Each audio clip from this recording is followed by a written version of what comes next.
guys, it's me, Lauren B. Welcome to the Untitled Tarot. I want to sit and chat with you for a little bit. I guess I'm going to call this like Collective Sunday. I guess it's maybe a combination of Sunday service and the collective coffee. Cheers. I've been getting like a lot of downloads. I've just been getting a lot of energy, information.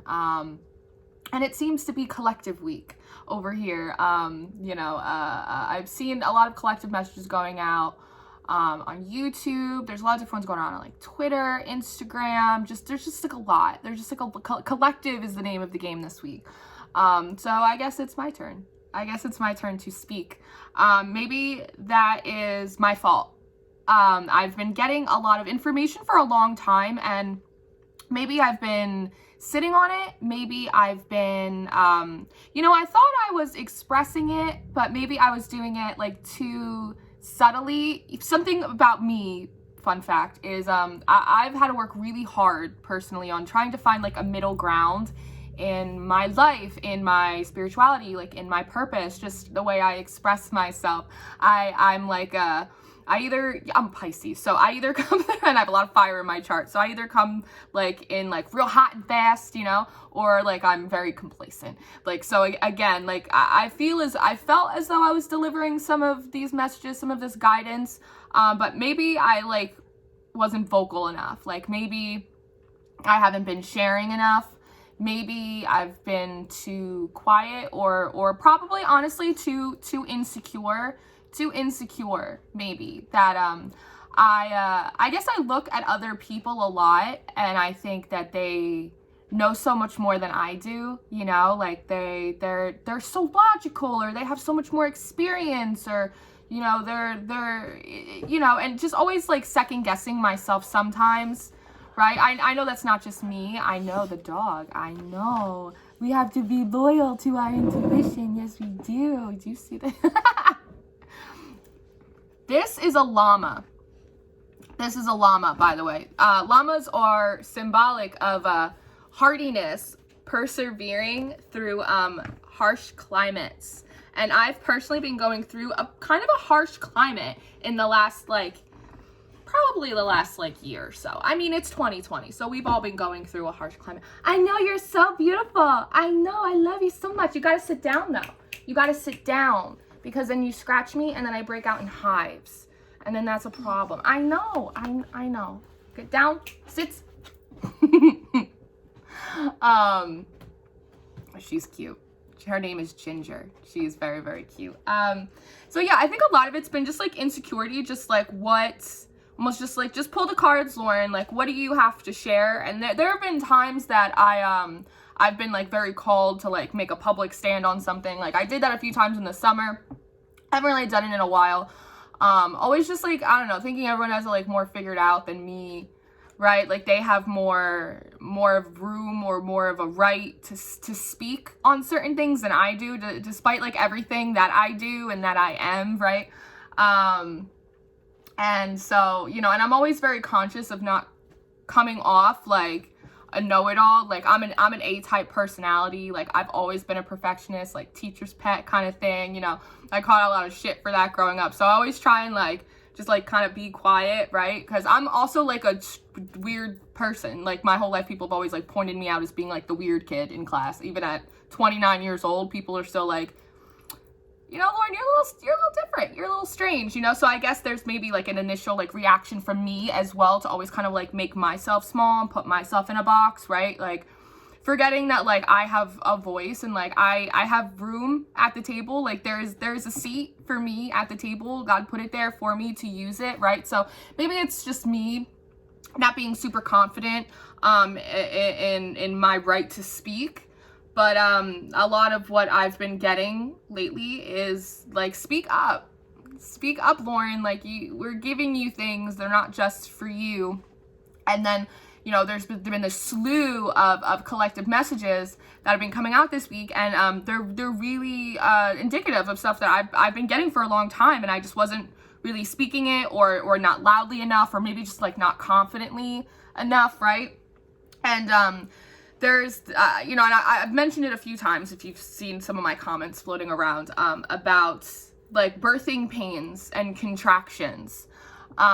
Collectively, like we've been in a collective dark night of the soul, right? And if you had watched any of my readings from the end of the summer, I was talking about how our spiritual, emotional seasons do not match up with the physical seasons that we're seeing outside. At least for me, where I am. I live on the eastern coast of the United States. I live in New Jersey. Hello. If you couldn't tell, probably by my muddied accent. That, you know, during spring and summer, right? Kind of like right when COVID hit, that's, you know, supposed to be the spring of life, this breath of fresh air, new growth, right? And spiritually, emotionally for us, that's when we all started to kind of like wither and struggle and be also not only physically isolated, but also mentally isolated, like in our heads, right? So much overthinking that we've been doing, so much stressing, so much fear. And as we've been moving into a natural, at least where I am, fall, winter season, I've been talking about how we're going into a spiritual and emotional spring, right? But what happens is when, you know, there's a transition time between the seasons, right? It's like birth, right? You have that new spring, that new life, but then it takes time for it to grow. And then the process of actually bringing it out into the world is painful, right? Like we love to talk about as readers, like you're birthing new ideas and you're birthing new aspects of yourself and you this and then that. And like birth is messy. Birth is painful. Birth is dangerous, right? I know it is dangerous. I know. Sit down or stay. It's fine. Birth is really dangerous, right? It's messy. There's complications. You need professionals around sometimes, right? And I think we forget that. And so I think that there's just a lot of shit going on about, you know, like everybody's so afraid. Everybody's so insecure. Everybody's so fearful, right? That it's like something bad is coming. Something bad is coming for the collective, right? And I think that the real like piece, the piece of the puzzle is that like it's already happened. Like winter came, guys. It came. All right. We already went through it. We already have done the dark night of the soul thing. We've already purged ourselves. We've all been like struggling and feeling like we're being pulled in a million different directions for a long time, right? We've already done it. It already came, right? The warfare. It's almost like there's this energy of like we're going into battle. It's like the battle's already been waged. It's already happened. You know, like I don't know about other people's gifts, and you know, I only know from the perspective of my own experience, right? But the battle that has been going on in the heavens, in the ethers, in the universe, whatever you like to call it, it's already been being waged. But the thing is people forget. Baby, can you sit down? I love you. Thank you. You're so beautiful, and I love you so much, but you are incredibly distracting. It's already been going on. It's over. The battle's over. What we're feeling now is the birthing pains, the contractions of the new birth collectively that we're going into. And it's painful. There is tension. There is pressure. That's why it feels like your head is going to pop off, right? That's why you're having these huge emotional purgings, these feelings like you just want to do stuff and you don't know what to do, right? It's because the physicality of the process is overtaking the intuition. It's overtaking the cerebral process, because during birth, you don't think about it just happens. It just happens to you, right? How else do you want me to put this? I really want to encourage you guys. I know this isn't my most my most clean, but I just want to talk to you guys. I just want to encourage you, because I don't want anyone to sit, not in this fucking honeycomb. I don't want anyone to sit and be afraid that like there's like this end of days, doomsday, fucking spiritual shit that's coming to get. There's nothing coming to get you. There's nothing coming to get you, because this battle has been waged for so long. We're coming out of it now, right? And maybe you like to call God God. Maybe you like to call it the universe. Maybe whatever it is that you like to call it, right? But this good and this evil, there's a reason why, that's funny. There's a reason why like every superhero movie, right? It's always at the end of the day, like the good guy always wins because the battle is fixed. The game is fixed. And I think that is like something important that I'm supposed to be sharing, right? It's like when you're going through these stresses, when you're sitting in this fear, when you're sitting in this anxiety, what am I supposed to do? How am I supposed to get there? The chips are stacked against me. Don't forget, the game is already fixed. You already won. You hear that saying all the time of, failure's not an option. Failure's not an option. And why is that? It's true. It's true. But why is it not an option? Because failure doesn't exist. The limit doesn't exist. There's no ceiling on you. There's no ceiling on your potential. There just isn't. And there's a lot of shit in this 3D world. There's a lot of janky ass energies floating around. I'm love and light, and as far as the day is long, but I'm also equal parts go fuck yourself. That's bullshit. It's just true, right? Like I'm never gonna be the lady that's gonna say, oh no, everything's out for your highest and best good. No, there's a lot of weird energy floating around that's trying to make you feel insecure, that's trying to make you feel small, that's trying to make you feel like things are never gonna get better. And it's bullshit. It's bullshit. That's why hope is so much more powerful than fear. You were born with hope inside of you. That's the spark of life that lives deep down in the pit of your core. To just want to shine and just want to be happy, right? That's why happiness and joy and love and forgiveness and just letting shit go and live and let live and love and be loved, right? That's why that feels so good. And that's why anxiety and depression and fear and paranoia and suspicion, that's why it feels so bad and it makes your heart race and you're sweating and you're like, because it's your body's like physical reaction to shit that doesn't actually belong to you. Those feelings don't belong to you. The game is already fixed. You're already set up to win, right? And they keep giving me this vision of somebody like a giant, right? Not like a Goliath, but like a giant, like someone like really big, almost like a Shrek, or like, so it's like funny how they give it to me. Someone like really, really big. And then there are these really, really tiny little people, like all the way down beneath them, like trying to poke at them, trying to yell at them, trying to tell them that they're not good enough. And it's this big giant, and this big giant's just like weeping. And they like, and my angels are talking to me and they're like, do you see how foolish that looks? And I'm like, yeah, that looks ridiculous, because that giant could easily just like step over all these people, just like brush them away. They're like, yeah, exactly. They're like, that's what's happening right now. That's what's trying to happen to you. That's what's happening to the collective. You're all these big giants, these big lighthouses, these big sources of hope and potential and all of the most, like the essence of life, right? The essence of life. And these little tiny small like gnats, like little flies are poking at you, telling you that you're not gonna find love and you're not gonna be successful and your dreams are too big and you're not smart enough. And we're weeping, we're like collectively weeping, and we're so much bigger than the things that we're up against, right? He who is in you is bigger than he who is in the world, right? You are a child of God. Now, if you want to rephrase that and say that you are just an extension of the universe, right? Cool. It all shakes out to be the same thing, which is that you are life itself. You are love itself. You are a beacon of hope and joy. And there really is no ceiling on you. There is no limit on you. Don't be afraid of this big spiritual battle or these hard times that are coming, right? It's like depression era, right? They're showing me, during the depression era, and they had, all of like the sandstorms or the, what is it? Oh, fuck. Oh God, I minored in history. Oh God, I can't stand myself right now. The Dust Bowl, that's what it is. The Dust Bowl, that's what it is. Thank you. Thank you. Like, don't think that there's some spiritual dust bowl coming in to get you. It already came. It already came. What we're feeling now is the pressure of what I've always said in my readings. Thank you.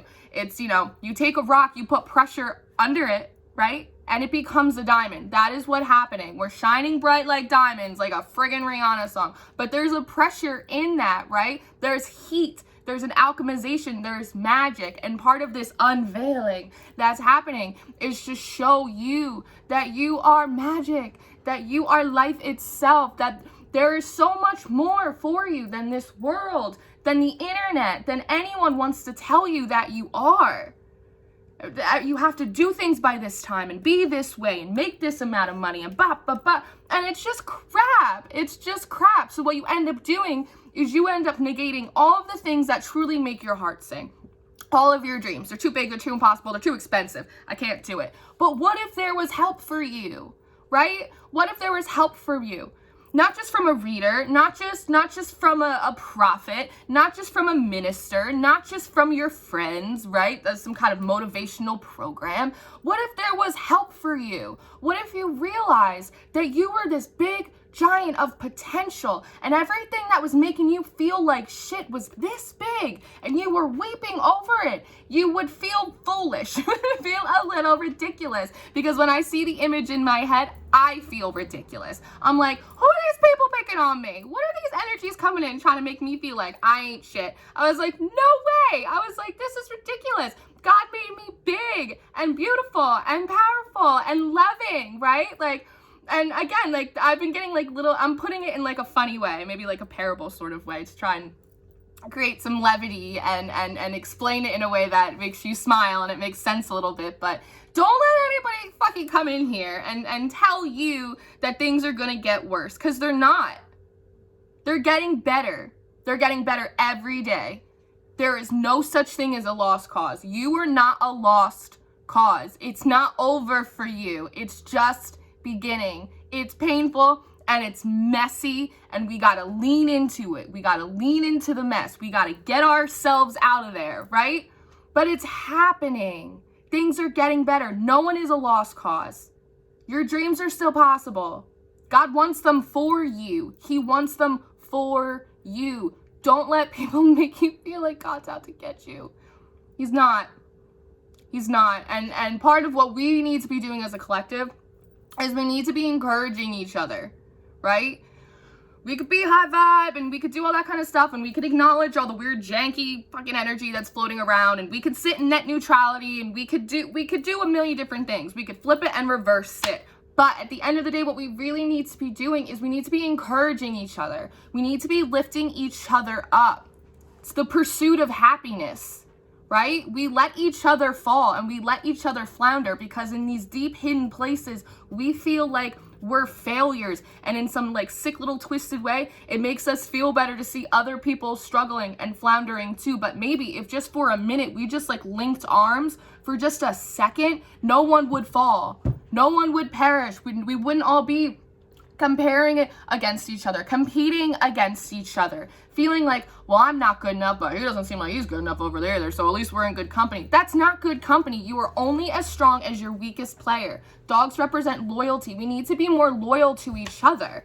It's really important. It's really important, right? Instead of being like, well, this is my guidance and this is what I was told and you're wrong over there, and so you must be. Nah, bullshit. We all prophesy in part. I get a piece of the puzzle, you get a piece of the puzzle, they get a piece, everybody gets a piece, and sooner or later, we got a pie, right? It's like, we have to stop doing that. We have to support each other. We are only as strong as our weakest player. And if we're supposed to be light workers, if we're supposed to be healers, if we're supposed to be oracles, if we're supposed to be serving humanity in the collective, well, then we need to do a better job. That includes me. That includes me. We need to be doing a better job of loving each other and encouraging each other and not letting each other sit in these low places like a country song. I got friends in low places. Do you know where God found me?